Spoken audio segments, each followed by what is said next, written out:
We're used to thinking very highly of democracy, and by extension of ancient Athens, the civilization that gave rise to it. The Parthenon has become almost a byword for democratic values, which is why so many leaders of democracies like to be photographed there. It's therefore very striking to discover that one of ancient Greece's greatest achievements, philosophy, was highly suspicious of its other achievement, democracy. The founding father of Greek philosophy, Socrates, is portrayed in the dialogues of Plato as hugely pessimistic about the whole business of democracy. In Book 6 of the Republic, Plato describes Socrates falling into conversation with a character called Adimantus and trying to get him to see the flaws of democracy by comparing a society to a ship. If you were heading out on a journey by sea, asks Socrates, who would you ideally want deciding who was in charge of the vessel? Just anyone, or people educated in the rules and demands of seafaring? The latter, of course, says Adimantus. So why then, responds Socrates, do we keep thinking that any old person should be fit to judge who should be the ruler of a country? Socrates' point is that voting in an election is a skill, not a random intuition. And like any skill, it needs to be taught systematically to people. Letting the citizenry vote without an education is as irresponsible as putting them in charge of a trireme sailing to Samos in a storm.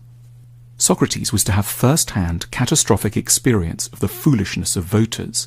In 399 BC, the philosopher was put on trial on trumped-up charges of corrupting the youth of Athens. A jury of 500 Athenians was invited to weigh up the case and decided by a narrow margin that the philosopher was guilty. He was put to death by hemlock in a process which is, for thinking people, every bit as tragic as Jesus' condemnation has been for Christians. Crucially, Socrates was not elitist in the normal sense. He didn't believe that a narrow few should only ever vote. He did, however, insist that only those who had thought about issues rationally and deeply should be let near a vote. We have forgotten this distinction between an intellectual democracy and a democracy by birthright. We have given the vote to all without connecting it to wisdom.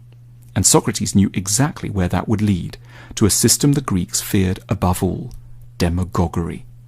Ancient Athens had painful experience of demagogues. For example, the louche figure of Alcibiades, a rich, charismatic, smooth-talking, wealthy man who eroded basic freedoms and helped to push Athens to its disastrous military adventures in Sicily.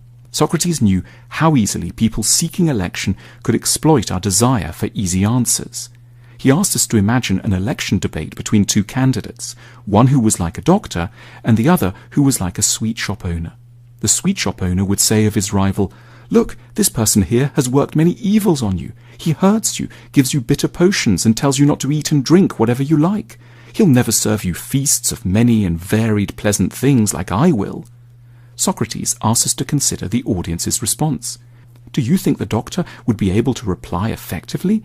The true answer, "I cause you trouble and go against your desires in order to help you," would cause an uproar among the voters, don't you think? We have forgotten all about Socrates' salient warnings against democracy.